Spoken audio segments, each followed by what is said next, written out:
Que bom estar aqui com pessoas queridas. Vejo rostinhos aí que eu não via há tempo. E é muito, muito bom poder partilhar com vocês um tempo com Deus e ter você aqui. Você é muito bem-vindo, você que nos visita, você que está conhecendo essa família. Esses dias eu fui dar parabéns, não sei se a Camila percebeu, eu fui dar parabéns a Camila, eu cheguei em casa com, sabe aquela coisa na cabeça? Eu falei assim, Camila, faz tempo que nós deixamos de ser uma igreja. Eu falei assim, agora nós somos uma família. Aí eu fui para casa, né? Aquilo bugou minha mente. Eu falei, Deus, por que eu falei aquilo para Camila? É porque a igreja, para mim, é sinônimo de família. A gente fala, boa noite, família. Isso não é forçado. Uma época atrás, eu ministrava algumas vezes dizendo que se isso aqui deixasse de ser uma família, era melhor fechar as portas. E é de verdade, gente. É de verdade. Quem vive com a gente no bastidor sabe. A gente interage como uma família. E isso buga o sistema, porque as pessoas querem só aglomerar pessoas em um mesmo galpão. Não é sobre isso. É sobre segunda, não é sobre domingo. É quando começa a semana e você ainda é importante, você não é um número para nós. Você é mais alguém que queremos integrante da nossa família. Amém? Então, que você se sinta em casa. Bem-vindo ao mês da família, queridos. Já fez sua inscrição para o Celebra? Celebra Família é um dia nosso, que nós passeamos em família, tiramos o dia para descansar, e dessa vez, jogos, né? Não mortais. Eu estou com medo de vocês. Estou com medo de vocês, gente. Então, já está treinando para a prova de flexão? Agachamento? Quero ver vocês nessa prova. Isaías, eu estou dando, brincadeira, nem eu sei, gente, que vai rolar nessa gincana. Isaías 51, do 1 ao 3. Nós vamos dedicar esse mês a falar da nossa casa, da nossa família, da nossa paternidade, da nossa família como um todo, em todos os sentidos, em todas as funções, com tudo aquilo que Deus espera que a nossa casa seja. Afinal de contas, Deus ele não começou o plano de todas as coisas, de interagir com o homem. Você sabia que Deus ele é autossuficiente. Deus existe sem a necessidade de outro. Mas para Deus revelar de si, presta atenção nisso aqui, teria que ter outro. Já é um tanto óbvio. Você não conta nada a não ser que tenha alguém para ouvir. Mas, se Deus ele é amor, ele precisa de partilhar. Então, por isso Deus fez a humanidade, por isso que Deus fez os seres humanos. E ele sabia que nos perderia. Estamos juntos? Mas Deus, no princípio de todas as coisas, ele criou uma família. Ele criou um casal. Ele não criou uma instituição religiosa, ele não criou um tipo de culto, ele criou um ambiente família. E ali Deus se relacionava. A igreja, ela não foi um acidente da história. Disse Paulo em Efésios, se você estudar Efésios, principalmente no capítulo 3, a igreja é um mistério que estava guardado no coração de Deus, porque ele sabia que ele teria que replicar uma grande família. Só que olha o desafio. O desafio da igreja é que nós não temos um vínculo de sangue. O nosso vínculo, ele é tão saudável quanto o vínculo de cada um individual com Deus. O seu vínculo individual com Deus vai te empurrar a ter um vínculo saudável comigo, com quem está do teu lado. Ou seja, não é um vínculo institucional, não é uma carteirinha da igreja, não é um número. Não. É o quanto que você consegue se relacionar com Deus, então ele te põe em conexão com uma pessoa. Duvide de pessoas que são tão espirituais que elas não têm contato com gente. Quanto mais espiritual, mais vinculado a pessoas você é. Quanto mais espiritual e mais limpo pelo sangue de Jesus, mais comunhão você tem. Vocês estão estudando 1 João, não estão? Ele diz, se andarmos na luz como ele na luz está, fazemos o quê? Mantemos comunhão? Percebe que quem está na luz é a pessoa que vive em comunhão.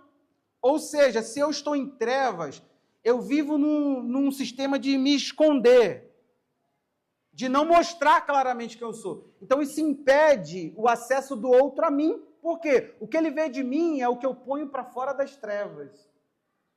Eu só exponho o que eu quero. Mas quando vamos para a luz, é o lugar onde nós acessamos a comunhão plena. Tem muita gente que não é curado na relação igreja, porque ele não se expõe, ele não vai para a luz. Ele tem medo da exposição. E quem já foi para a luz sabe, é um lugar de cura, de transformação, de profundidade. Hoje, eu quero começar mostrando para você um princípio que pode resolver muito a sua vida, pode explicar muita coisa. Muita coisa. Isaías 51, de 1 a 3, Deus está falando pelo profeta o seguinte: escutem, vocês que procuram a justiça, vocês que buscam o Senhor, olhem para a rocha da qual foram cortados e para a pedreira de onde foram tirados. Olhem para Abraão, seu pai, e para Sara, que os deu à luz, porque Abraão era um só quando eu o chamei, o abençoei e o multipliquei. Porque quando o Senhor terá piedade de Sião, terá piedade de todos os lugares desolados, fará o seu deserto como Éden e os lugares áridos como o jardim do Senhor. Ali haverá júbilo e alegria, ações de graça e som de música. Pai, fala ao nosso coração, em nome de Jesus. Amém. Queridos, eu quero falar sobre paternidade, uma missão dada por Deus.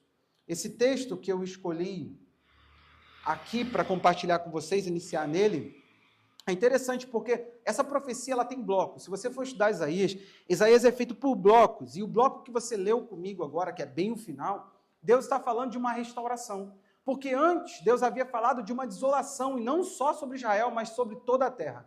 Ele falou que pegaria cada povo para julgá-lo, trazer juízo pelas ações de cada povo. Cada um teria sua sentença da justiça de Deus. Agora, para Israel, Deus permitiria um cativeiro, uma destruição, uma perseguição, uma nação viria e arruinaria, que essa nação seria a Babilônia. Mas Deus, como ele é essencialmente misericordioso, ele já coloca que ele tem um plano de restauração. Então, aonde você está lendo nessa porção da profecia, é o plano de restauração. E olha o princípio do plano de restauração. Ele vira, olha aqui para mim, ele vira e fala assim: eu preciso, vocês que procuram justiça. Ou seja, não era toda a nação perdida. Um indivíduo ou outro que seria vítima, porque Deus iria puni-los de forma coletiva. Ele está falando, quem procura justiça, eu quero dar um caminho para você. Eu quero que você olhe para a pedreira da onde eu te cortei. Ele está comparando como se fosse uma pedreira algo completo, né? Hoje, as pedras que temos de obra são pedreiras que são explodidas. E aí ele está falando o seguinte, você foi cortado de algum lugar, não foi? Eu quero que você volte para o lugar onde você estava. Vocês estavam em Abraão e em Sara. Abraão e Sara aqui são os pais da nação de Israel. Você tem neles a paternidade, eles são um dos pais, início dessa nação. E o chamado de Abraão, ele é muito específico. Em Gênesis 18, 17, Deus ele dá com clareza, ele está conversando com o seu conselho para que seja decidido se ele contaria ou não aquela famosa passagem, Deus está aqui destruindo Sodoma e Gomorra, e ele está tomando a decisão se ele conta ou não para Abraão. Ele fala, eu vou negar a Abraão essa informação. Qual é o detalhe? Ele via Abraão como pai de uma grande nação. O Senhor disse, será que eu devo esconder de Abraão o que eu estou para fazer? Deus tomando decisões e perguntando, eu posso esconder isso de Abraão, visto que Abraão certamente virá a ser uma grande e poderosa nação. Nele serão benditas todas as nações da terra. Será que eu posso fazer isso? Porque eu o escolhi para que ordene, olha só o chamado dele, aos seus filhos e à sua casa depois dele, a fim de que guardem o caminho do Senhor, pratiquem a justiça e o juízo, para que o Senhor faça vir sobre Abraão o que ele prometeu. Qual era o chamado de Deus para Abraão? O chamado de Deus para Abraão é que ele chamaria a sua descendência, não só os seus filhos, mas os filhos depois de seus filhos, a obediência do caminho do Senhor. Deus ele está falando que para Abraão, ele tinha um chamado geracional. Abraão deveria iniciar a partir da sua família um processo que tomaria suas descendências. Ele está vendo longevidade, as descendências de Abraão sendo tomadas pelos caminhos que ele deu a Abraão.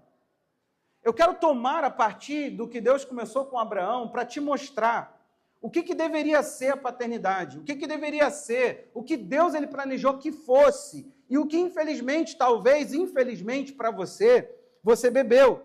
Eu não sei qual é o seu histórico familiar, eu não sei, de verdade eu não sei. Mas eu sei que ele responde muitas coisas a respeito de você. Todas elas. Se você se assentar numa sala e fazer uma terapia, você ouvirá isso. Você verá o quanto das suas crises, dos seus problemas, das suas complexidades, de coisas que você tenta se livrar e não consegue, se explica muito pelos tratos dos seus pais ou seu ambiente familiar como um todo. Seu contexto familiar é tudo que explica você. É a rocha da onde você foi cortado.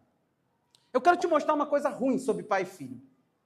Queridos, uma estatística de sobrevivência das empresas do Brasil, isso é estatística, isso não é nada teológico agora, nada bíblico. Dizem que 75% das famílias, das empresas familiares, que filhos, herdeiros receberam essas empresas de pais, isso não é 25% dá certo, o Itaú está dando certo. Porém, 75% não vão adiante. Desses 75, 30, é um número expressivo aí, é do pai para o filho. Essa primeira geração que está ali, né? Essa primeira geração. Talvez os netos, eles não encostam no avô, vendo o avô fazer o negócio. Mas o filho está ali, viveu a ausência do pai, percebeu o carinho do pai pela empresa, entendeu, talvez recebeu o ensino para ir adiante com aquela empresa, mas não dá certo. É interessante porque algumas coisas acontecem. E eu quero te mostrar o que eu tenho visto entre pai e filho. Dentro de igreja, algumas igrejas passam por sucessão. Não necessariamente para filho de pastor, ou também. Mas sabe o que acontece? O que a gente percebe? Há um histórico, há uma coisa um tanto repetitiva. E sobre esse fenômeno eu posso falar. Geralmente os caminhos daquele pastor que ele decidiu viver, pregar, ensinar, que levou toda aquelas pessoas ao discipulado, à vida com Deus, não são mantidos. As pessoas começam a reaver todos os caminhos. Há, por parte dos filhos, uma tentativa de se afastar dos pais. Eles dizem, eu não sou meu pai. Como se isso fosse algo ruim. Isso fala de uma identidade muito mal formada. E não vamos confundir as coisas, porque existe diferença entre pessoas. Pais e filhos são diferentes. Mas qual seria a lógica da gente pegar o caminho de alguém que nos amou, que deu a sua vida por nós? Que pai faz isso? Que dedica, que abre mão, que concentra esforços, às vezes faz pelo filho algo que não foi feito por ele. Qual seria a lógica da gente falar, os caminhos dos meus pais não são os meus? Seria contraditório com a Bíblia. Você conhece. Provérbios 22, 6, ensina o menino no caminho. Isso aí mesmo. Ensina o menino no caminho que se deve andar, quando ele for velho, não se desviará dele. É contraditório. Só que o filho fala, não, eu não quero tomar os caminhos do meu pai. Há, portanto, uma contradição. No projeto de Deus com Abraão é alguém que estabeleceria o caminho não só dos seus filhos, mas dos seus netos e bisnetos, e assim sucessivamente. A sua descendência tomaria uma forma de vida e seria alcançado até as futuras e futuras gerações. Tem um salmo que diz, Salmo 77, que uma geração contaria para outra geração. E isso seria perpétuo. É forte isso em Israel, ensinar sua cultura. Eles não perderam a língua por conta disso. O hebraico está vivo porque eles sustentam. E a sua fé está vinculada à sua cultura. Eles não desassociam uma coisa da outra. Então, ficou fácil manter tudo o que eles eram, a identidade. Porém, quando nós chegamos em Jesus, Jesus ele tem um enfrentamento com aquela geração. E ele diz algo muito interessante. Eu quero convidar você a ler agora João 8, 31, para você ver como que ficou a descendência de Abraão. Então Jesus disse aos judeus que haviam crido nele, se vocês permanecerem na minha palavra, são verdadeiramente meus discípulos, Conhecerão a verdade os libertará. Eles responderam: somos descendência de Abraão e jamais fomos escravos de ninguém. Mentira. Foram escravos no Egito, foram escravos na Babilônia, foram escravos dos persas, foram escravos. Como pode dizer que seremos livres? Jesus respondeu, e agora ele não responde assim. Lembra da Babilônia? Não, ele vira e fala assim, ó. Em verdade, lhe digo que todo aquele que comete pecado é escravo do pecado. O escravo não fica para sempre na casa, o filho, sim, fica para sempre. Se, pois, o filho os libertar, vocês serão verdadeiramente livres. Bem sei que vocês são descendência de Abraão. Ele está reconhecendo o que eles são. Carnalmente, sim. Me perdi. Continua lendo, porque eu me perdi ainda. Porque minha palavra não está em vocês. 38. Eu falo das coisas que vi de meu pai, e vocês, porém, fazem o que ouviram do pai de vocês. Que pai de vocês? Parece contraditório. Ele vai dizer. Então eles disseram, nosso pai Abraão. Mas Jesus respondeu, se vocês fossem filhos de Abraão, fariam as obras que ele fez. Mas agora estão querendo me matar, a mim, que lhes falei a verdade que eu ouvi de Deus. Abraão não fez isso. Vocês fazem as obras do pai de vocês. Quem é o tal do pai deles? Porque Jesus falou, descendência vocês são de Abraão. Vocês vieram dele. Mas a paternidade já não é mais dele, não. Eles responderam, não somos filhos ilegítimos, temos um pai que é Deus. Agora ficou pior. Porque eles queriam matar Jesus por dizer, no 5, esse é um embate do capítulo 5. Você é filho de Deus, nós vamos te matar por isso. Agora eles estão dizendo que ele é filho de Deus. Agora aquela nação, agora nem mesmo de Abraão, é de Deus. Jesus disse, se Deus fosse de fato o pai de vocês, certamente me amariam, porque eu vim de Deus e aqui estou, pois não vim de mim mesmo, mas ele me enviou. Por que vocês não compreendem minha linguagem? É porque vocês são incapazes de ouvir a minha palavra. Quer ver a paternidade deles? Vocês são do diabo, que é o pai de vocês, e querem satisfazer o desejo deles. Ele foi assassino desde o princípio e jamais se firmou na verdade, porque não há verdade. Porque não há verdade. Quando prefere mentira, ele fala do que lhe é próprio, porque é mentiroso e pai da mentira. Agora, que interessante, porque João, ele tem uma coisa no seu coração. Toda vez que algo tocou no Evangelho, na primeira carta ele foi lá e replicou aquele ensino. Só que a primeira carta são só 6 capítulos. 5. São só 5 capítulos. E é interessante que em 5 capítulos ele replicou tudo que tocou. Tudo que é muito forte no Evangelho, ele vai de alguma forma e embute esse ensino na primeira carta. Olha o 3:10 da primeira carta de João. Nisso são manifestos os filhos de Deus e os filhos do diabo. Deixa esse texto aí. João reconhece que existe em Satanás uma capacidade paterna. Sabe por quê? A paternidade aqui não é encarada como aquele que é o genitor, como aquele que deu vida física. A Bíblia, ela não se limita a essa coisa tão superficial, porque quantas pessoas não geram filhos e por aí, deixam por aí, e você já ouviu a frase, pai é quem? Por quê? Porque, de fato, pai é quem fornece algumas coisas. Paternidade tem a ver com outro aspecto. E eles ficavam reivindicando identidade, sabe por quê? Nenhum de nós, presta atenção aqui, nenhum de nós, cristão, ateu, à toa, qualquer um, todos nós precisamos de identidade. Todos nós pedimos para alguém nos contar quem nós somos. Dificilmente alguém se define sozinho. E, no geral, as pessoas vão vivendo. E o que vai acontecendo? A influência que nós recebemos, geralmente, ela é toda de fora. Eu lembro de um dia que eu e um líder fomos até um adolescente porque ele queria sair da igreja, ele queria comunicar a saída dele. Eu falei, tudo bem, vamos lá. Ele virou e falou assim, fala, pastor, só para falar, que é jeito redio do jovem, que eu estou fora, eu vou sair da igreja, E pastor, a partir de hoje eu vou tocar a zorra. Eu falei, é mesmo, cara? Como é que funciona isso? Eu falei, como é que vai ser essa sua vida? Ele falou assim, eu vou fazer igual meu tio. Vou alugar um apartamento, vou pegar muita mulher. Como é que você vai alugar um apartamento? Eu fiquei curioso, eu falei, como é que é o plano financeiro desse desempregado adolescente?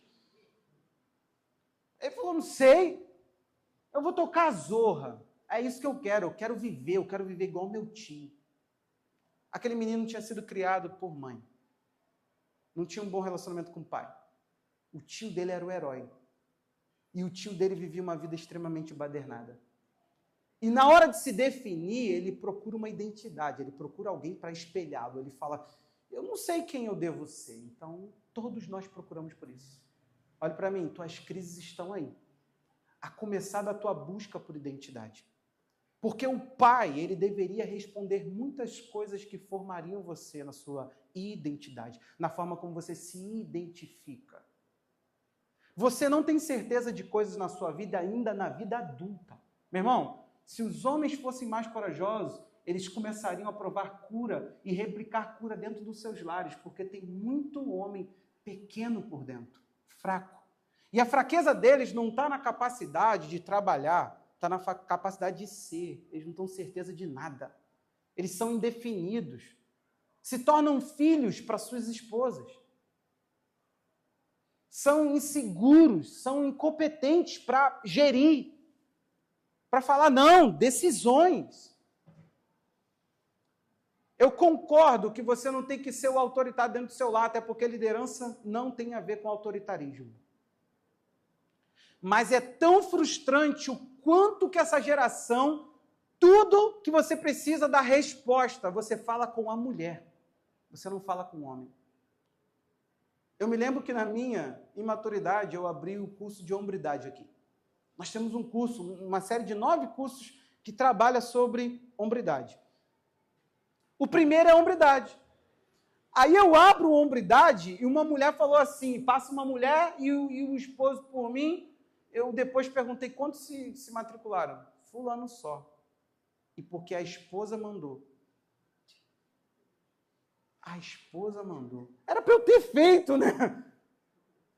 André, eu falei assim, quero não, cara, vou perder meu tempo não. A esposa passou falando, você vai fazer. E o cara, eu não vou, vai. E ia. Querido, o que está acontecendo?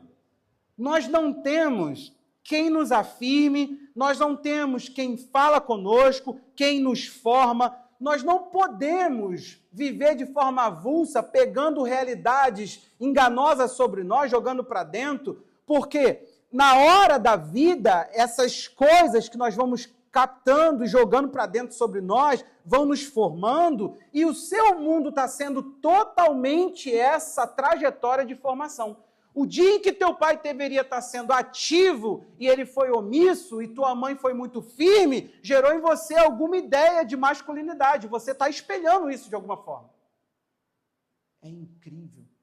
Eu queria falar para você assim, nós não temos nada a ver com os nossos pais. Mas é incrível como que não podemos falar isso. Você já chegou nessa humildade, nessa maturidade de falar assim, meu Deus, como eu pareço com ele, Jesus. Esses dias eu tomei um choque. Porque meu pai está do lado, meu pai é muito brincalhão, meu pai estava comigo no telefone, ele está de um lado, eu estou do outro, a gente estava brincando e a gente riu no mesmo momento. E quando eu ri, meu pai riu, a gente deu a mesma gargalhada, sinceramente, eu parei de rir. Eu fiz assim, ó.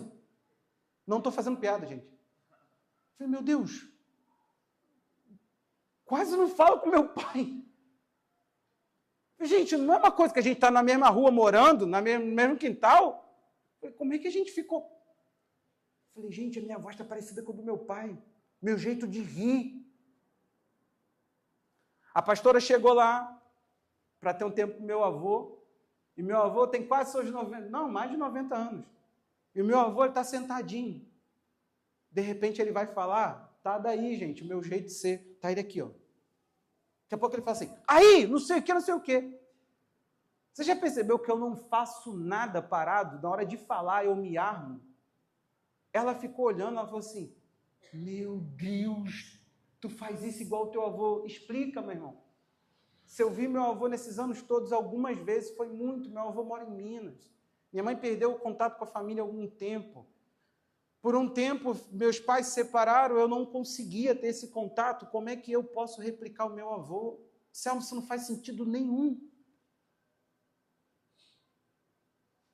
A igreja, ela pega esse tema, presta atenção que hoje, não sei se você está entendendo, querido, vai ter muita coisa aqui que você vai se entender. Você está entendendo isso? Meu desejo hoje é que alguma coisa te tome e você fala assim, compreendi, agora eu posso trilhar um caminho de cura. Consertar as coisas, hoje eu posso decidir. Lá atrás eu peguei tudo de forma instintiva, eu peguei tudo de forma sem filtro. Olhe para mim. Hoje você pode decidir.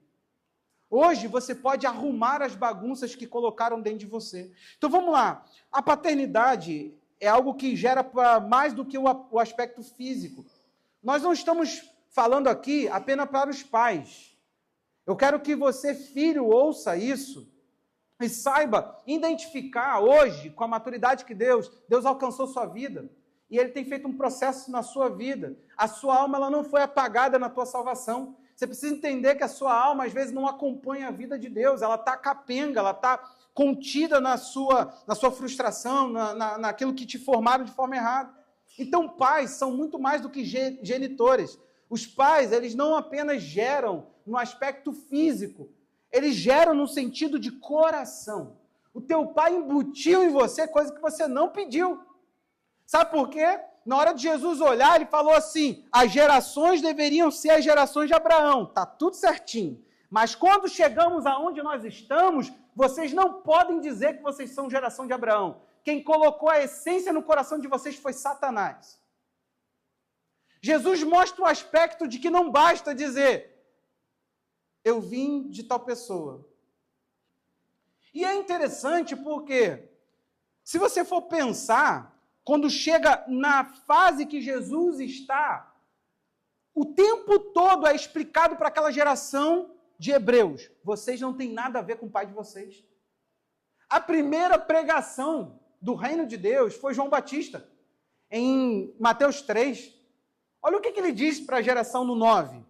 É interessante que ele começa a dizer, não pense que podem dizer uns aos outros, temos por pai Abraão. O negócio era falar, vocês não fazem jus à paternidade de Abraão. Abraão tinha caminhos dos quais vocês não replicam, vocês não vivem no caminho de Abraão. E detalhe, quem ganhou a essência do coração, passou a ser a pessoa que fez com que aquela geração andasse nos seus caminhos.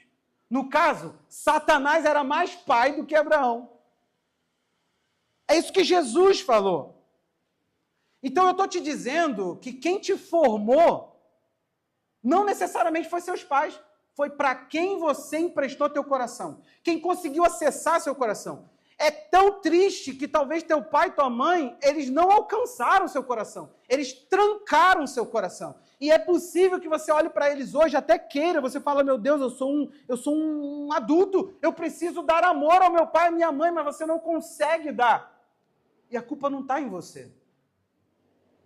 Eles te trancaram. Pai e mãe, cuidado com o processo de coração sendo trancado. Porque uma vez que fecha, tem um trabalhinho para abrir. A gente pensa que os nossos filhos têm a obrigatoriedade em nos amar. Você acha que isso é assim? Por isso que eu ensino aqui, amarás o Senhor teu Deus, é o primeiro mandamento, sim ou não? O primeiro mandamento é amar. Mas sabe o que ele está pedindo ali? É um aspecto de amor. Ele não está pedindo amor. Porque eu não posso pedir que você me ame. Amor é algo que vai sendo produzido. Ele está dizendo o seguinte, para viver o amor, eu quero que você me ame com tudo, tudo, tudo.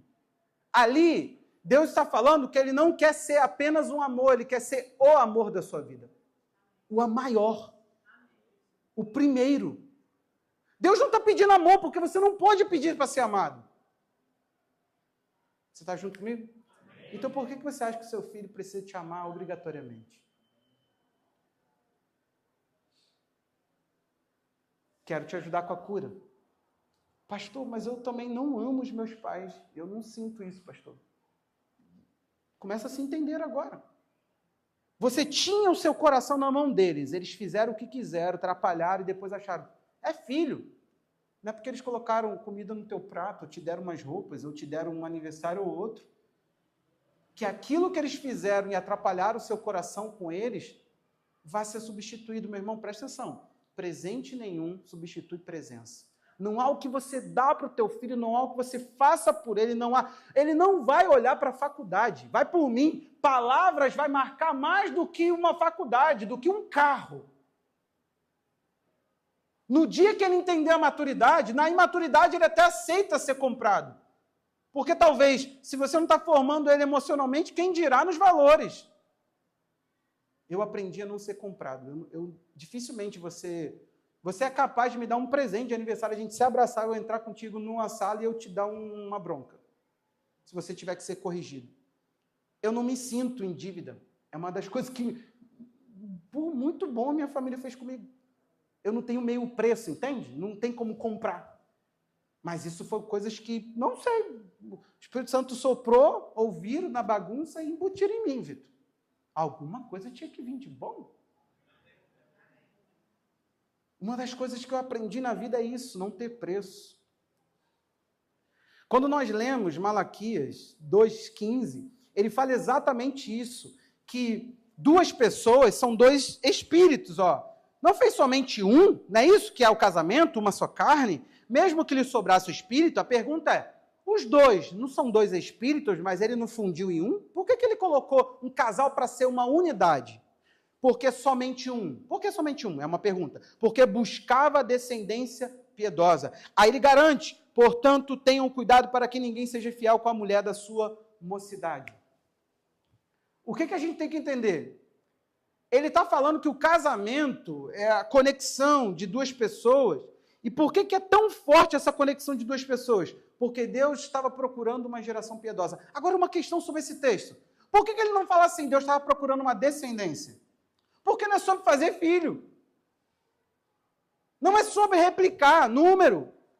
Ele está falando da essência do tipo de filho que Deus queria. Ele está falando, eu quero que o desafiar o casal que gerar um filho piedoso. A palavra ali, piedade, querido, não é aquela pena. Não, piedoso ali é aplicado a boas obras, é aplicado à devoção a Deus. Isso que é o piedoso biblicamente. É aquela pessoa que tem uma vida devota de Deus, a Deus. Agora pensa no teu pai. Ele se enganjou para te gerar para além do físico. Ele te trouxe ao mundo e depois disso ele se comprometeu com o que seria. A nossa igreja está tentando embutir valores em vocês. Por isso que nós temos, um curso para preparação para a chegada do bebê. O André e Edilene, vamos fazer, já? A gente vai começar o da Renata e do Márcio essa semana, pedir o livro de vocês. Depois desse curso, preparação para a chegada do bebê, temos transição do infante, que é aquele momento que o seu filho começa a falar, decidir, interagir. Muitas mudanças ocorrem e você toma um susto, que um dia está ali, fazendo umas besteirinhas ou outra, sempre, mas daqui a pouco eles estão tendo que ter correção. Como corrigir naquela época? É uma fase que a gente fala, meu Deus, está terrível. Carla e o André estão estudando. Temos o como alcançar o coração do seu adolescente. A gente está tentando, querido, te mostrar que a nossa igreja não é uma visão, não é nada, é o reino de Deus. Começou com família e nós precisamos ter um maior núcleo de Deus corrigido, bem equalizado e a serviço do reino de Deus. Nós precisamos ter famílias que saibam promover aquilo que Deus quer. Sabe por quê? Nós não queremos ter pessoas que ferem filhos e depois oram por eles em campanhas. Esse é o histórico cristão.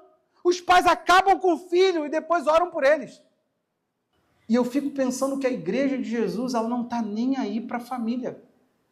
Querido, um cultinho ou outro de casal. Não é sobre isso. É sobre explicar às pessoas que a Bíblia diz que quem não cuida da sua casa é pior. Não é igual, não. Pior que um ímpio negou a fé. 1 Timóteo 5:8. É pior que um ímpio. Como é que nós vamos pegar um tema desse que a Bíblia despenca a pessoa do ranking de santidade lá e vai chegar e vai tratar como qualquer outra coisa? Não adianta, querido. Nós não podemos dar palco para essas pessoas dentro de igreja, cargo para essas pessoas dentro de igreja. Elas deveriam despencar na moral de poder pregar. Porque, afinal, como é que essas pessoas poderiam propor saúde? Olha só, é tão importante a saúde familiar que a Bíblia diz assim, o líder ele tem que priorizar a sua família, governar bem ela, para que ele governe a igreja de Deus. Por quê? Porque como é que ele vai propor um ambiente saudável de sujeição, obediência, bom governo para as outras famílias, sendo que ele não tem isso para si? A igreja de Jesus hoje, querida, ela tolera. Eu estava vendo uma postagem de um pastor, dito pastor, que ele estava indo para o 4º casamento, ele está agora noivo. Aí uma pessoa botou assim, o que te importa? Vai cuidar da tua vida. 5º, 4º, não te interessa. O que interessa é ele ser feliz. Eu pensei, o filme da vida desse pastor é A Procura da Felicidade, do Will Smith. Porque, Anselmo, que caminhos são esses? Eu estou preocupado com a fragilidade, porque ninguém se pergunta que raio de homem é esse que ninguém quer ele?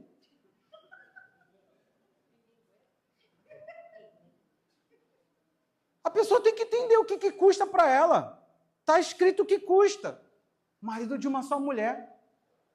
Eu falo isso para vocês. Divorciei, falei mal dela, disse que agora Jesus mandou outra para mim, me demitam. Vocês têm todo o direito. Não, me mata, Senhor. Ó, está escrito no Estatuto da Igreja, eu feri o princípio da palavra, me demitam. Façam isso por vocês. Eu sou muito doido, né? Eu ensinando a demissão. É assim, meu irmão. Alguém tem que virar e contar para a geração que não, é lindo a procura do amor dele, mas que ele faça isso como cantor, tudo que ele quiser fazer, pedreiro. Ele não pode ensinar mais a palavra, ele perdeu esse direito. Pastor ele não pode ser.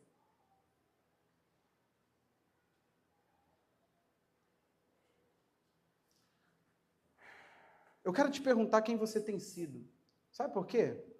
Também não dá, querido, para a gente pedir para você assim, ensine o teu filho, que a tua missão é formar um coração nele. Estamos juntos? Formar um coração em toda a essência de Deus. Só que eu não posso pedir para você fazer isso como se você pudesse fazer isso. Eu quero te falar que você tem que saber quem você é. Você tem que entender quem você tem sido, o que você tem sido, para entender o que você vai replicar, porque Deus não está chamando Abraão para decorar a apostila do amor a Deus. Deus está chamando Abraão para andar no caminho, ensinando as suas gerações a andar também. Deuteronômio 6:4, o Senhor está revisando a lei. Deuteronômio é a repetição da lei. E aqui, o que acontece com o Senhor? Ele para Israel, para que Israel não se perdesse lá na terra. Ele está ensinando Israel toda a lei de Deus.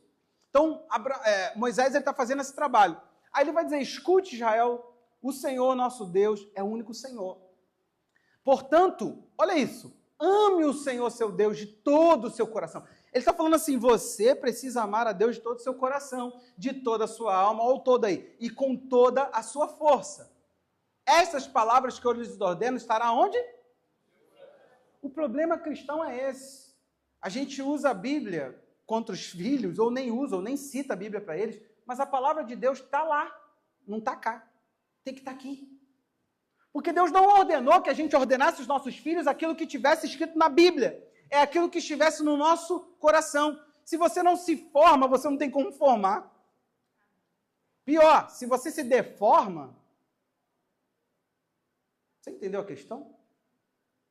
Tem muita coisa que você foi deformado e você está replicando na sua geração, sem querer.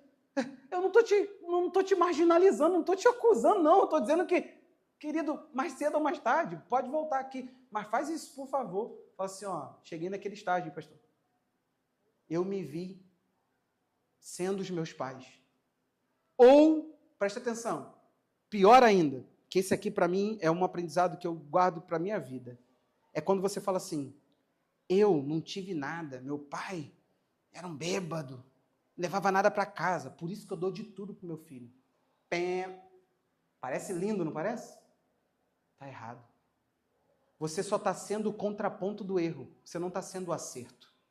Você não está praticando a verdade, você está praticando o contrário.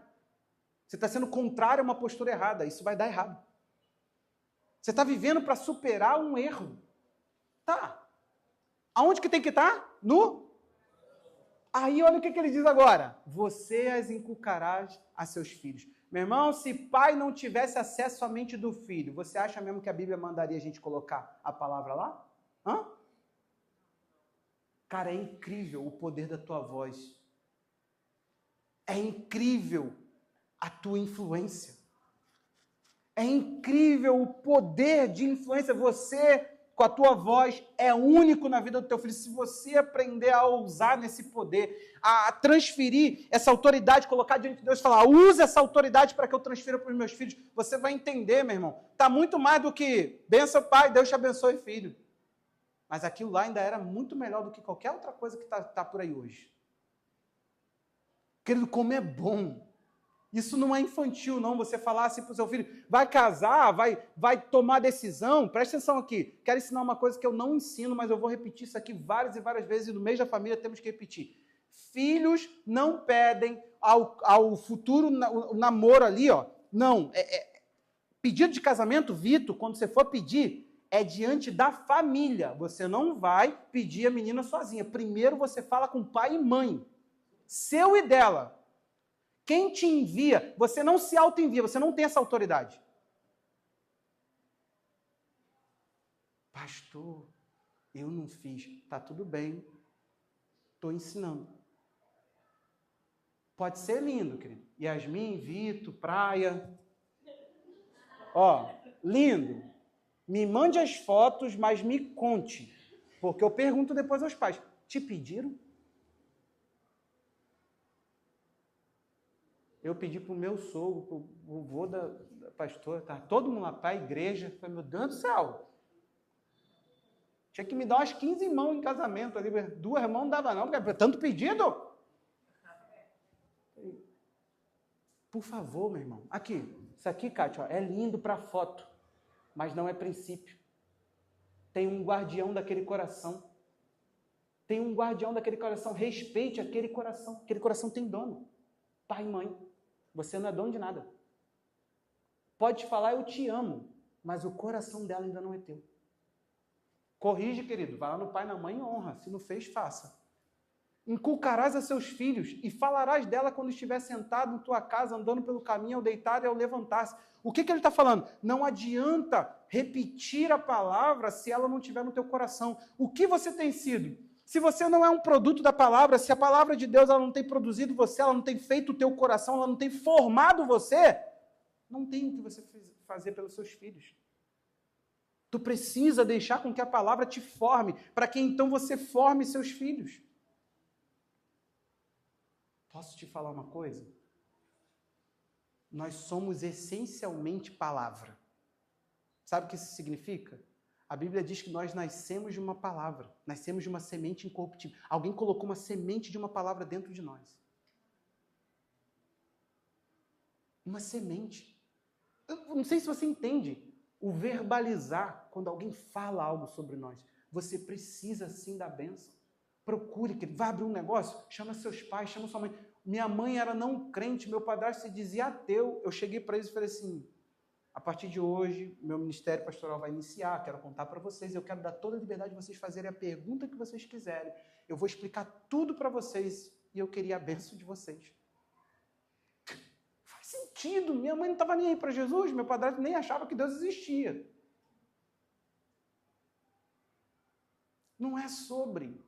A gente vive por aí sem princípio de nada, você sai atropelando todo mundo que vem antes de você, tem gente para te proteger, meu irmão. Tu acha mesmo que você é o único que caiu de paraquedas nessa vida? Tu não pode sair por aí andando lambrecando a vida toda, fazendo o que bem entende. Não, peça a bênção. E não é bênção, pai, Deus te abençoe. Isso já está muito bom. Eu estou te falando de você falar assim, ó, essa é a minha empreitada, me abençoe. Tem gente que já fez isso aqui com pai e mãe, debaixo de orientação, e não foi fácil fazer não, porque os pais também não entendem. Pais e mães, preste atenção. Quando for liberar um filho, você vai me ouvir? Está me ouvindo? Por favor, libere de uma vez. Olha, não sei, eu não estou sentindo, mas já que você quer, não faça isso. A tua voz vai ser assim, ó, você não deveria ter feito isso. Pastor, eu liberei assim meu filho para casar, mas o casamento dele é uma benção. Não, ele está lutando contra essa sua voz demoníaca dentro da mente dele. Por mim você não iria, mas... Aí depois você fala assim, boca de mãe, não sei, hein? Ó. Você está emprestando ela para o capeta, você não entendeu? Se é para liberar, libere. Se é para abençoar, abençoe. Se é para dar bênção, é convicção, é certeza. Chama teu filho e fala assim, eu estou vendo a tua vida, meu filho. Olha, talvez você não vai ganhar dinheiro nesse caminho. Não sei, que Deus te dê. Mas se você acha que essa é a vocação de Deus, vá. Pronto. Tu está com medo que ele não ganhe dinheiro, mas tu está vendo que é o caminho de Deus para a vida dele. Libera, ele libera de verdade. Não fica assim, vai, mas... Isso é dominação, querido. Se você está achando que não deve, tem que falar, não deve. Agora, liberar com dúvida, isso é tão medíocre.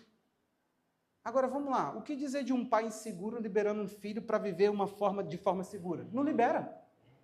Olha, meu filho, também foi assim eu e teu pai, quando a gente falava que ama, fala que ama. Mas assim, sei, vai lá, né?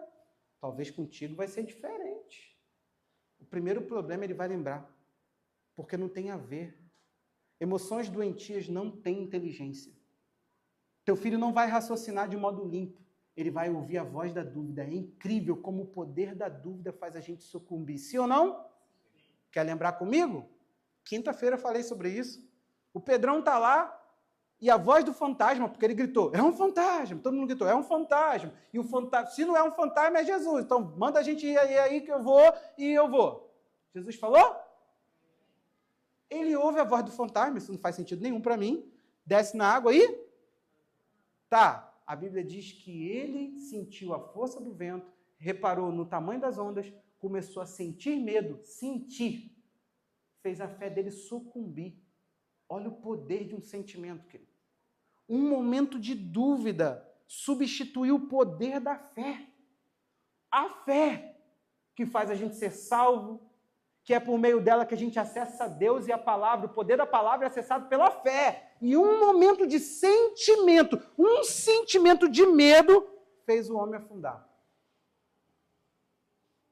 Pode ter um instante que o teu filho vai ceder para a tua voz de comando, tua voz demoníaca às vezes. E ele simplesmente não vai conseguir reagir a essa voz. Ele vai ceder à dúvida, ele vai ceder ao medo, ele vai ceder a essa pressão da circunstância, ele não vai ter poder de encarar. Agora, quando temos convicção, preste atenção aqui, Deus nunca nos envia com dúvida, ele sempre fala, coragem, ser forte. As comandos de Deus é sempre certeiro, é para falar, posicione, não tenha medo, é sempre algo convicto, não é duvidoso, a voz de Deus não há dúvida. Então aprenda, pai e mãe, a sua voz, dada por Deus, sobre a vida dos seus filhos, é para ser exercida com certeza, convicção. Pastor, eu sou cheio de dúvida. É porque sua mãe e seu pai nunca teve convicção de nada na vida e te criaram na base do talvez, quem será, talvez, quem sabe, espere o pior, se vier o melhor, amém, se vier o melhor é lucro. Meu irmão, não viva das frustrações dos seus pais, amém, eles se frustraram, não viva das dúvidas dos seus pais, o mundo é para ser explorado, seus pais nunca deveriam ter te plantado medo com medo da sua dor. Nunca fez mal a ninguém sentir um pouco de incômodo, de incerteza, Não, isso tudo é bom, é para ser encarado. Você vai aprendendo a viver, você vai aprendendo que a vida não é esse morango. Agora tudo na dúvida, tudo no talvez, tudo. Eu quero dar aos pais hoje uma palavra para te enganjar na coragem. Seja corajoso diante dos desafios dos seus filhos. Não tenha medo. Eu quero te pedir muita intrepidez nessa missão de embutir, de incutir. A sua voz já é um comando ativo dentro desse cérebro. Usa! A pastora me mandou um negócio, um vídeo, e era muito interessante. Porque fizeram, hoje tem como, né? A gente observar como o cérebro reage. Isso é possível hoje. Evoluímos a ponto de olhar o cérebro de modo técnico, mapeá-lo, ver quantas funções estão ativas em qual e qual situação. Numa situação tensa, me ajuda aí. A mulher, ela segurando a voz do homem, do marido, percebeu que o cérebro dela ficava confortante. Ficava em paz. Botaram um estranho do lado dela. E a mãozinha dada. Ela sabia que era um estranho. Tensão, muita atividade, muita ansiedade, muita pressão. O cérebro ficou extremamente ativo. Por que uma pessoa querida ao lado dela gerou uma sensação de segurança? É presença, é a pessoa, tem significado. Naquela pessoa tem um significado. É idêntico para o seu filho. Você já viu um pai seguro acalmando o filho?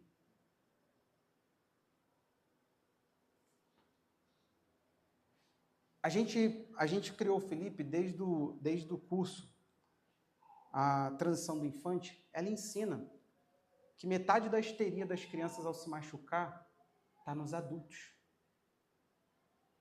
Não tem nada a ver com a criança. A gente tentou muito, tanto que vocês não veem a gente correr. Felipe! Pega! Vai cair! Caía, eu chegava lá, filho. Eu falei, não machucou, não doeu. A gente percebe que quando tem alguma coisa que alguém faz, Felipe! Pronto. Querido, tem histeria que está na tua mente.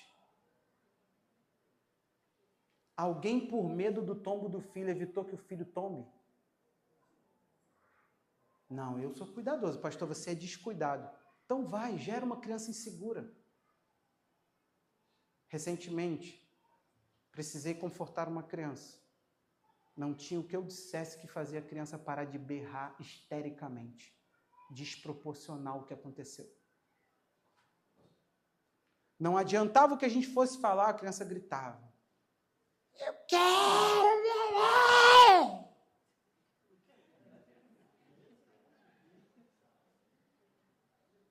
É difícil, querido. Olhe para mim. Você pode garantir que por cada tombo na vida, essa histeria que está se formando hoje é numa criança. Amanhã será um adulto. Quando ela olhar para o lado, você cometeu a falha do seu sistema de Deus de morrer. Porque só Deus pode permitir que eu garanto o que eu garanto da minha presença, porque eu estou aqui. Ainda que eu passasse pelo vale da sombra da morte, eu não temeria mal algum, porque quem está lá? Deus. Você pode garantir isso para o teu filho? Não. Você não prepara filho para a tua presença, para a tua ausência. Aí sabe o que acontece?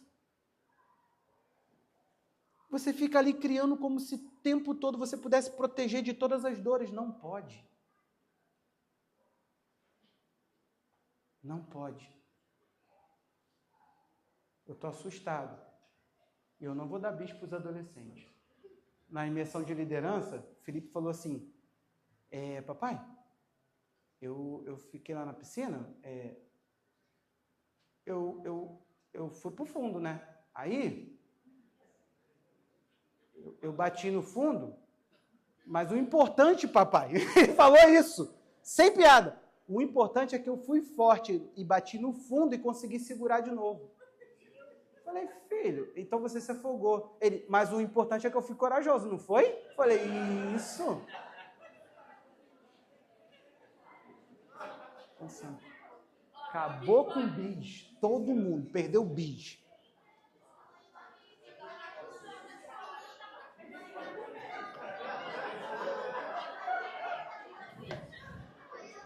O importante é que eu fui corajoso, né, papai?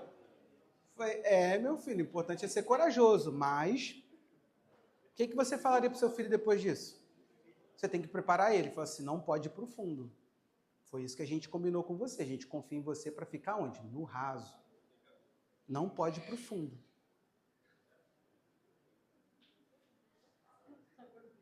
Você tem que tomar cuidado, porque está tudo bem. Aí a tua histeria, o teu medo de perder é transferido para ele. Aí daqui a pouco a criança está com pavor de piscina. Aí ele não sabe, tem medos. Gente, presta atenção. Os sentimentos doentios não são inteligentes. Eles não vão medir que você agora é um adulto, que agora você está casado, cristão, pastor, pastora, líder, ministro. Ele não vai pensar assim. Você simplesmente terá. E você não saberá por que as suas reações perante a vida é da forma que é. Mas é aquilo. Você não vai usar uma alma, um refil novo. Não tem como você transferir, vou tirar essa alma, vou botar um refil novo para eu poder agir aqui especificamente. Não, você vai agir conforme você é, conforme você foi formado. E os seus pais, eles têm acesso magnífico a você. Para bem, para mal. Fala aí, tem alguns que trabalharam bem para o mal, sim ou não? Lamentável, mas é verdade. Essa é a consciência que precisamos ter para a gente começar a achar o que embutiram na nossa mente. Porque colocaram. A gente tem que começar a achar e falar assim, isso aqui não tem nada de verdade. É só as mentiras que os meus pais criam e me ensinaram. Porque tem filho aqui que é falsa modéstia. Ele tem dificuldade com sucesso. Ele não sabe administrar nem sucesso. Coisa boa. Porque viram os pais na falsa modéstia. No Brasil de antigamente, você não podia ter um carro que você era o rico da família, sim ou não? Era você que levava todas as noivas, com a tua Brasília. Não é assim? No Brasil de antigamente era assim, querido. Aí tu vem hoje, tu tem um carro, tu se sente em dívida. Só que tem um monte de gente que tem carro. Só que você está vivendo aquela mentira que você ouviu dentro da tua casa. Falsa modéstia. Você é muito bom jogando futebol. Nada. Não, sei não, pô. Sei não. Né, André? Fala logo, André. Isso aí. Tem pessoas que não sabem lidar. Elas foram tão treinadas na crítica que você elogia e ela não sabe receber aquilo. Ela tem dificuldade. O que eu faço com isso? Eu nunca recebi. Se tivesse sido suprido, saberia. Elogie, querido. Pastor, eu tenho dificuldade. Então começa a dar. Começa a dar que você vai começar a observar no outro a reação do elogio. Elogie de forma proporcional. Elogie de forma equalizada. Não é falar, meu Deus do céu, filho, que pintura é essa que você fez? A criança fez 2 garfos assim, um negócio assim, uma perna assim. Papai, não, você tem um talento, você... Fala, meu filho, que bonito. O que você fez aqui? Olha, você foi muito inteligente nesse raciocínio, hein? Felipe hoje fez o nome dele, só que ele botou o F do contrário. Acho que a escola está fazendo falta.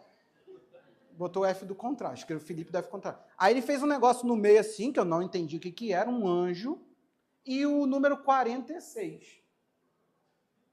Ele, papai, olha o que eu fiz. Isso aqui é Felipe e o anjo. Escrevi Felipe. Falei, filho, o F está do contrário, mas muito bem, você escreveu seu nome. Aí eu estou tentando entender. Falei, gente, esse número aqui é 46. Ele, eu escrevi o 46. Viu como é que eu sou esperto? Aí a pastora Moé, um versículo bíblico. Ele não sabe escrever. Então ele desenhou. E ele quer falar. Você viu? Eu não sou esperto? Eu falei, você é muito esperto, meu filho. Ele me perguntou hoje como é que ele aprendeu a andar. Aí eu falei, filho, você foi agarrando nas coisas. Ele, eu agarrei nas coisas e fiquei de pé? Aí eu falei, ele, eu sou muito esperto. Falei, quando ele souber que todo mundo agarra nas coisas para andar, hein? o mundo da criança vai ficando significado, ele vai entendendo que ele tem potenciais a ser desenvolvido. Agora, de forma desproporcional, não. Isso tudo está no curso Transição do Infante. 1 Samuel 2, para a gente terminar, presta atenção. Eu quero te perguntar se você consegue honrar a Deus na missão de formar teus filhos. Primeiro, querido, você precisa ser. Você precisa voltar para o lugar onde você é formado. E em 1 Samuel, conta a história do profeta, do sacerdote Eli. Ele tinha por obrigação formar os seus filhos. Você sabe por quê? Porque o sacerdócio é passar de pai para o filho. Presta atenção aqui. Então ele não tinha como viver o propósito dele sem pensar nas gerações. Cara, era obrigatório um sacerdote transferir para os filhos a visão de quem era Deus, os sacrifícios, o altar. Diz a Bíblia que aqueles meninos faziam sexo com as mulheres de Israel na porta do templo. Eles não entenderam que eles serviam ao Deus de Ófni e Finéias. Que por causa de um fogo estranho, Jonas, matou 2 sacerdotes dentro do templo.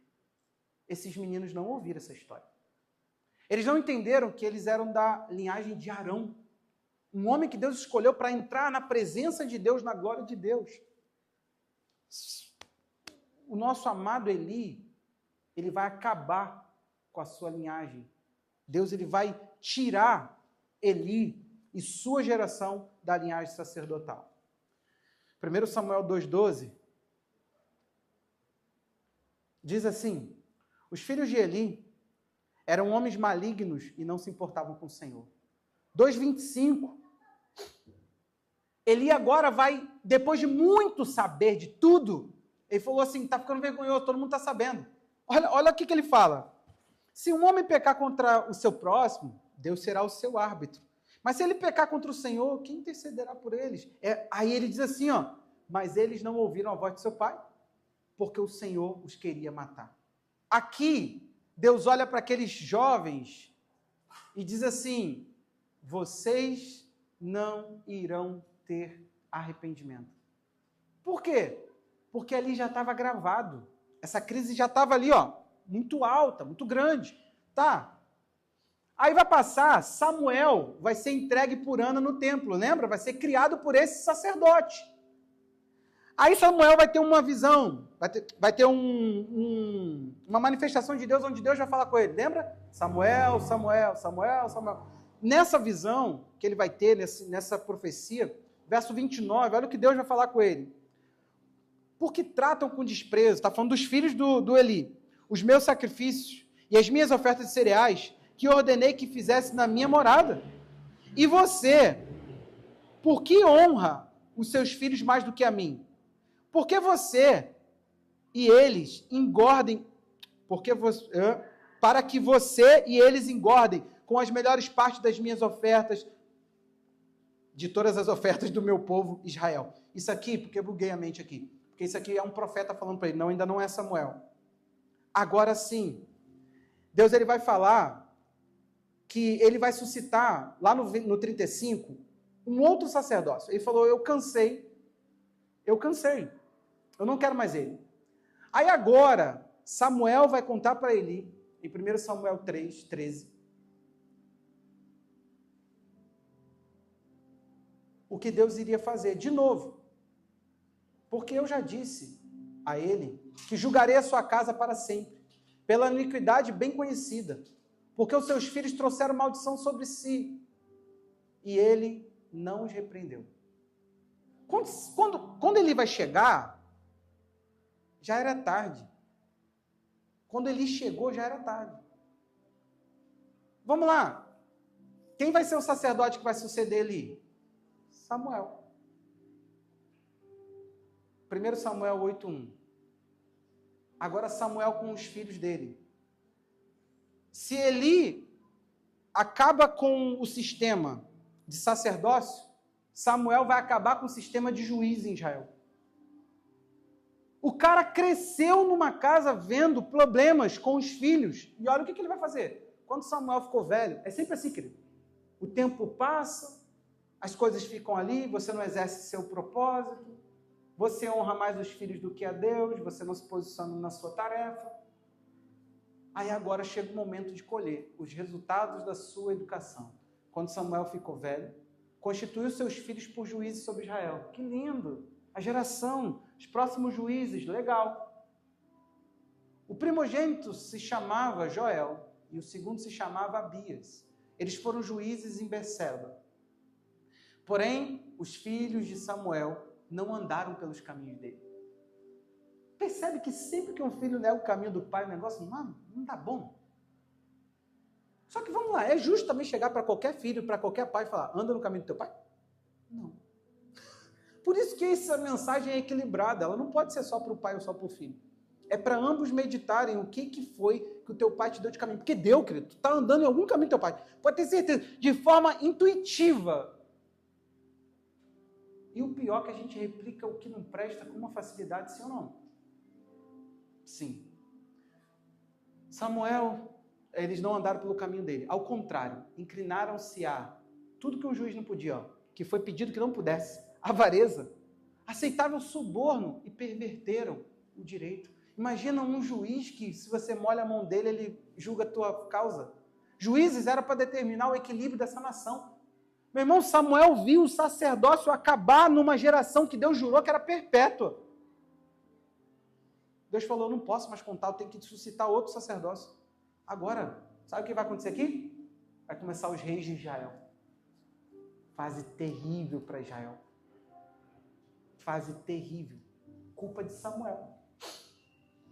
Samuel vai falar, o quê? Esse povo está pedindo rei. Está me julgando, está me... Deus falou, não, Samuel. Eles estão rejeitando a mim. Juiz não era chamado do pai para o filho. Sacerdócio era. Juiz não. Juiz sempre foi um chamado divino. Sim ou não? Vamos lembrar do mais claro? Sansão. Gideão. Era sempre alguém que Deus ia atrás dele. Nunca alguém que alguém dava aquele cargo para aquela pessoa. Samuel não teve cuidado de nada. De nada. Querido, você quer replicar isso no teu lar? Você quer falhar na missão que Deus te deu? Deus está contando contigo para corrigir o coração dos seus filhos. O que tu está vendo que tu está fingindo que não está vendo? Por favor, veja. Veja, por favor, veja. Não finja não ver. Ah, filho criado, trabalho dobrado. Meu irmão, não me importa os ditados que você vai citar. Eu fico com a Bíblia. É teu trabalho. Você precisa corrigir teus filhos antes que Deus o faça. Você percebeu que Deus chegava depois e falava assim, para a geração de Eli, ele falou, não quero teus filhos. Eu não sei você, eu quero criar filhos dos quais Deus queira. Deus, ele quer te dar filhos que sejam futuros homens e mulheres de Deus, onde Deus coloca propósito para eles, propõe para eles e fala, eu conto com você por causa daquilo que formaram dentro de você. Teu filho tem que ter responsabilidade, ele tem que saber, meu irmão. Desde cedo você tem que incutir. E vamos lá, não serão suas palavras, não vai adiantar. Deus, ele pode, pela misericórdia, salvar teu filho lá na frente, porque a obra do evangelho está para além da família, amém? Por isso que somos chamados de nova família em Deus, família de Deus. Agora, vamos lá. A igreja não tem que trabalhar para substituir pai crente incompetente. A igreja não tem que trabalhar. Teu filho, você está aqui. Você se forme. Vamos focar naqueles que os pais feriram, maltrataram, abusaram.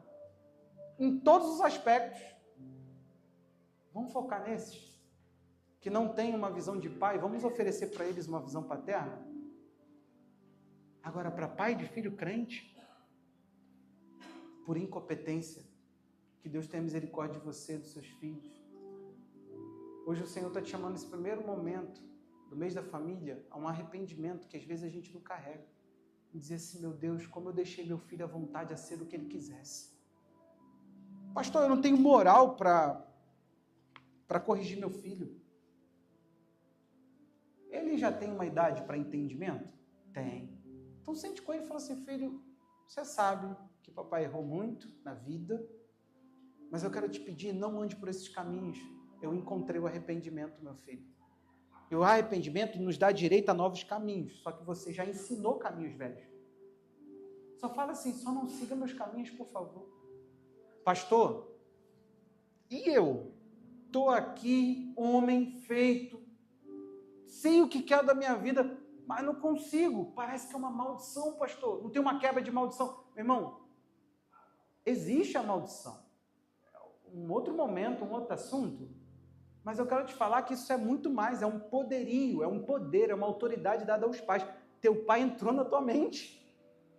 Você precisa de ser corajoso para verbalizar. Você precisa procurar alguém que pode te ajudar, sentar e falar assim, olha, eu tenho uns enganos aqui dentro, cara. Meu pai que eu não tive, às vezes o pai ensina, eu falo isso, né? Com presença, ausência, calado, falando, andando, sentado. Pai ensina o tempo todo, pai ensina quando não ensina. Quando você olha e não faz nada, você está ali ensinando. É incrível. Nós somos uma mensagem enquanto a gente move. Nós somos uma mensagem enquanto nos movemos.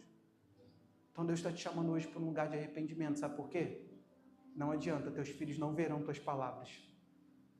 Elas serão muito mais fortes quando elas forem acompanhadas de ações, porque eles vão andar no teu caminho. No teu caminho. Você vai estar mostrando, falando, mas eles estarão vendo. E intuitivamente, a gente anda muito mais pelo exemplo. O exemplo pode ser oferecido pelo verbo, pela palavra, por falar. Mas demonstrado é outro nível. Imagina se Paulo falasse assim, o que de mim você ouviu? Ele falou assim, o que de mim você viu, ouviu, aprendeu, recebeu, isso praticai. Filipenses 4:9. Ele fala assim, o Deus de paz será com você. Viu, ouviu, aprendeu, recebeu. Viu, ouviu, aprendeu, recebeu. Não é só ficar escutando tua voz, não. Teu filho tem que ver. Você pode fechar os seus olhos? Peça misericórdia de Deus. Fala para Deus, Deus, eu estou aqui hoje para te pedir perdão pelo meu filho. Ele não quer pesar sobre você, ele quer te dar um recomeço. O arrependimento abre a porta do recomeço.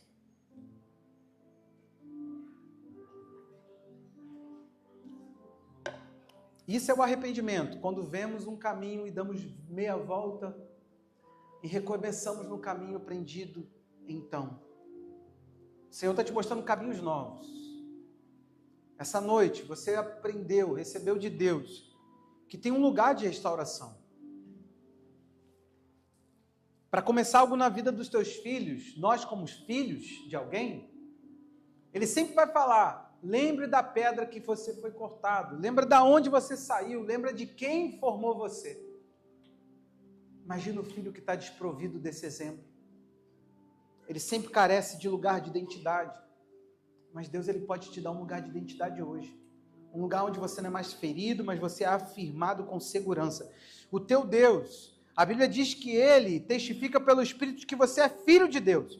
A palavra testificar ali é confirmar. Deus coloca dentro de nós pelo Espírito Santo, querido. O Espírito Santo, ele não é produto pentecostal. O Espírito Santo é um espírito de relacionamento. Você precisa experimentar o Espírito Santo. Porque ele no nosso coração, ele é uma voz de convicção interna. Deus coloca uma voz de convicção dentro de nós. Essa voz que vai aplacando, vai acabando com as dúvidas, vai tirando o poderio das dúvidas e os nossos raciocínios vão mudando e nós vamos ficando com convicções.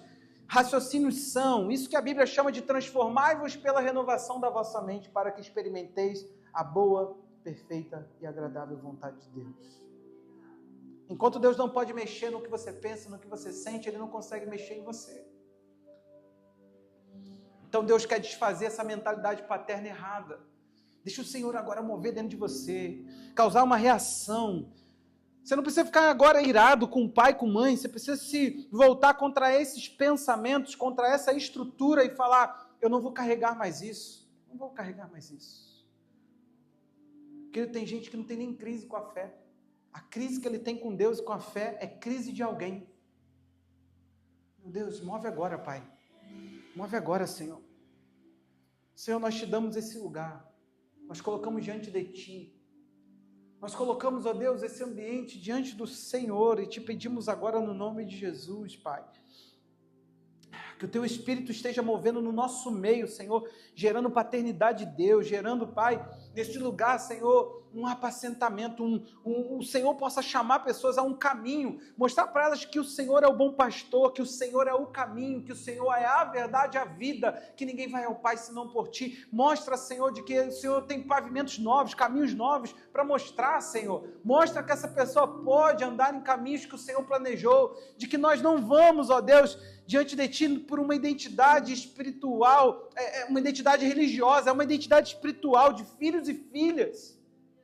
Desfaça a dominação das trevas, do diabo, tudo aquilo que é incutido em nós, que gera em nós uma essência própria, conectada ao maligno, em nome de Jesus, Pai. Desfaça em nós toda prisão, ó Deus, que nos oprime, que nos põe, ó Deus, preso sobre, ó Pai, desejos malignos. Toda essência comprometida, Senhor, toda essência, ó Deus, que em nós, ó Pai, só nos faz conectados ao mal, em nome de Jesus, Pai. O poder do Teu Espírito possa nos libertar agora, Senhor. Que sobre Ti haja um poder libertador agora, em nome de Jesus. Em nome de Jesus. Em nome de Jesus. Que o Senhor comece a tocar o teu ser e a trazer à tona tanta coisa, para que você se entenda, para que você se veja, para que você perceba, para que você consiga ter ciência daquilo que você precisa desembaraçar. Um pensamento, quando ele vem à tona e você consegue trazer sobre ele clareza, é nesse momento que a libertação acontece, que a cura, transformações. Nesse momento, a você que é cristão, eu queria convidar você a celebrar a ceia do Senhor. O sangue de Jesus foi aquilo que pavimentou para você um novo caminho, sim ou não?